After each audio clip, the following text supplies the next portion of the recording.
Demak, bugun sizlar bilan ko'rib chiqadigan mavzumiz b kvadrat tenglama. Bu b kvadrat tenglamada ko'rinish qanday bo'ladi?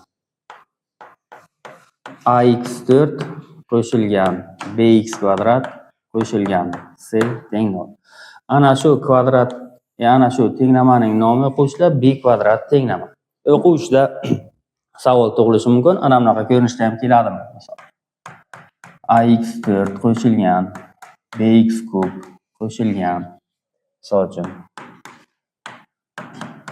Bu ham b kvadrat tenglamami? Yo'q. B kvadrat tenglamada o'quvchida faqat noma'lumning 4-darajasi bilan noma'lumning 2-darajasi qatnashishi kerak. Agar 4 va 2-darajadan boshqa 3-daraja yo 1-darajalar qatnashsa, demak u b kvadrat tenglama bo'lmaydi. So'rib qo'yamiz. Ana endi b kvadrat tenglamani ishlash usullarini ko'rib chiqamiz. Boshladik. Birinchi misol. x ning 4-si ayrilgan 13 ko'paytirilgan x ning kvadrati qo'shilgan 36 teng 0. B kvadrat tenglamani yeching yoki kvadrat o'sha tenglamani ildizlarini toping degan savol keladi. Ana endi boshlaymiz. Ishlash usullari.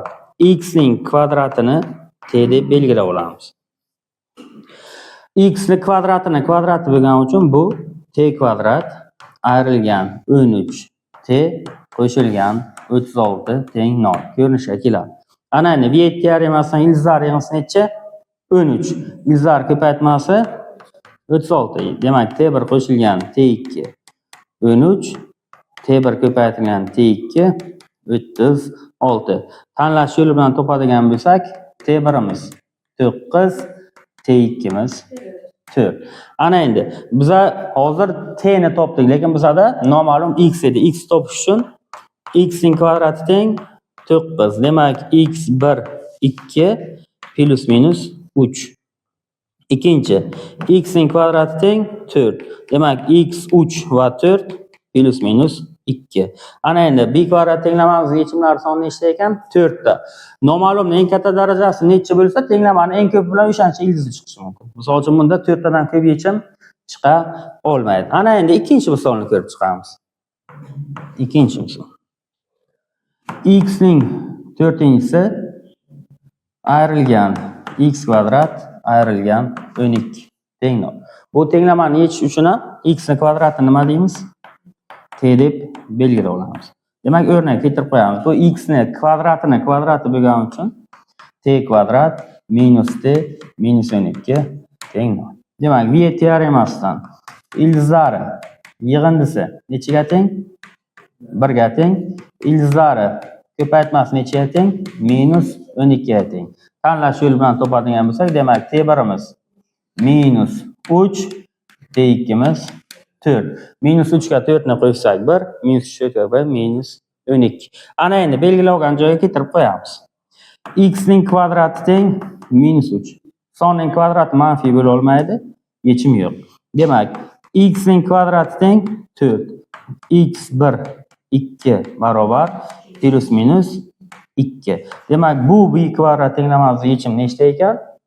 2 ta ekan. Demak, keyingi misollarimizda yechim 3 ta, yechim bitta va yechim bo'lmaydigan holatlarni ham ko'rib boraveramiz.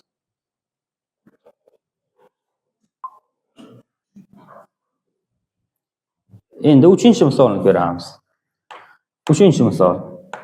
X ning 4-si minus 4x kvadrat teng 0. X ning kvadratini t deb belgilab olamiz. Demak, t kvadrat minus 4t teng 0 ga. Umumiy ko'paytiruvchi t ni qavsdan tashqariga chiqarib olsak, t minus 4 teng 0. Kvadrat tenglama yechimi birinchi, t1 teng 0, t2 teng 4. Ana endi keltirib qo'yamiz. X kvadrat barobar 0 ga. Nimani kvadrati 0? 0 ni kvadrati. Demak, birinchi yechim 0. Ikkinchi, x kvadrat teng 4 ga. x2 3 teng plus minus 2. Ya'ni 2 ni kvadrati ham 4, minus 2 ni kvadrati ham 4. Demak, bu tenglamamizda yechim nechta ekan? Yechim 3 ta ekan. Demak, 4 ta yechimligini ko'rdik sizlar bilan birga, 3 ta yechimligini ko'rdik. 2 ta yechimligini ko'rdik. Endi bitta yechimligini ko'ramiz. 4-misol. X ning 4-si plus 5x kvadrat teng 0 ga. X ni kvadratini t deb belgilab olamiz. X kvadratini t dedik, demak t ning kvadrati plus 5t teng 0 ga. Umumiy ko'paytiruvni chiqarib olsak, t plus 5 barobar 0 ga. t1 teng 0 ga, t2 teng minus 5 ga. Ya'ni t1 0 bo'lganda javob 0 chiqishi mumkin yoki minus 5 bo'lganda 0 bo'lib 0 chiqishi mumkin. Endi keltirib qo'yamiz. X ning kvadrati teng 0. Birinchi yechim 0. Ikkinchi, x ning kvadrati teng minus 5. Sonni kvadrati manfiy, bo'la olmaydi. Demak, buni javobi bo'sh to'plam. Bunda yechim nechta chiqdi? Bunda yechim bitta chiqdi. Ana endi 5-chi misol. Yechim chiqmaydigan vaziyatda ham bo'lishi mumkin. X ning 4-si plus 3x kvadrat plus 2 teng 0. Demak, x kvadratni t deb belgilab olamiz. Keltirib qo'ysak, t kvadrat plus 3t plus 2 teng 0. Kvadrat tenglama yechimlari bor. Minus 2 yu minus 1. Demak, t1imiz barobar minus 1 ga, t2imiz barobar minus 2 ga. Ana endi x kvadrat sal pastroqdan yozaylik. Endi x kvadrat teng minus 1, x kvadrat teng minus 2. Manfiy sonning kvadrati manfiy bo'la olmaydi. Demak, bu tenglamamiz yechimga ega emas. Yoki ayrim holatda qo'sha diskriminant manfiy bo'lsa ham yechimga ega bo'lmaydi. Hozir bizda ana bu yerda diskriminant bormi? Ha, yechim ikkita chiqdi. Bu yerda diskriminant musbat. Diskriminant musbat bo'lganda ham nima bo'ldi? Bo'sh to'plam bo'ldi. Ana bu holatlarda misol uchun diskriminant manfiy bo'lib qoladigan holatlar ham bo'ladi. Hozir nasib bo'lsa, undan 6-misolda o'sha diskriminant manfiy bo'ladigan misolni ham ko'rib chiqamiz.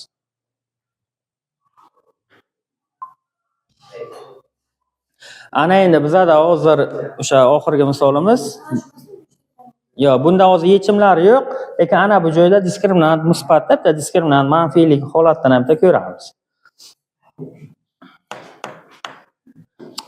X ning 4-si plus 3x kvadrat plus 11 teng 0. 6-chi misol. Demak, tenglama b kvadrat tenglamani yechim. X ning kvadratini t deb belgilab olamiz. T ning kvadrati plus 3t plus 11. Bundan oldingi 5-chi misolimizda shu holatda yechim ikkita edi, minus 2 yu minus 1 edi. Ana endi bunda hozir diskriminant hisoblaydigan bo'lsak, diskriminant 3 ning kvadrati 9 ayrilgan 4, bu yerda 1 bor, 1 ko'paytirilgan 11, ya'ni 9 ayrilgan 44 minus 35. Diskriminant manfiy, demak diskriminant manfiy bo'lsa t ning yechimi yo'q. T ning yechimi bo'lmagandan keyin x ni ham yechimi yo'q. Demak, bu tenglamaning ham javobi nima bo'ladi? Bo'sh to'plam bo'ladi. Ya'ni yechimga ega emas. Ana endi umumiy jadval beramiz sizlarga.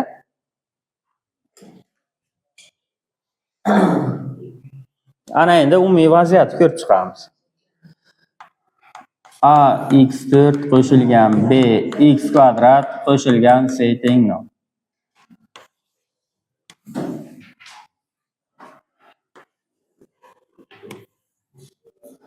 Demak, b kvadrat tenglamaning yechimlar soni. Yechimlar soni bu yerda sharti.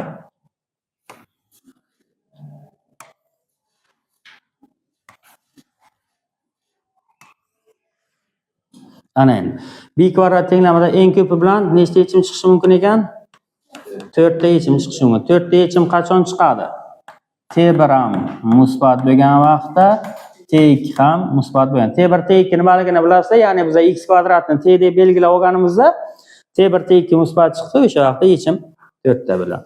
Ana endi qo'shsa qaranglar. Yechim 3 ta ham bo'lishi mumkin. Qachon yechim 3 ta bo'ladi? T1 musbat bo'lishi kerak, ammo T2 0 ga teng bo'lishi kerak. Yechim 2 ta chiqishi ham mumkin. Yechim 2 ta chiqadi. Qachon? T1 musbat bo'lishi kerak, ammo ikkinchi yechim manfiy chiqishi kerak.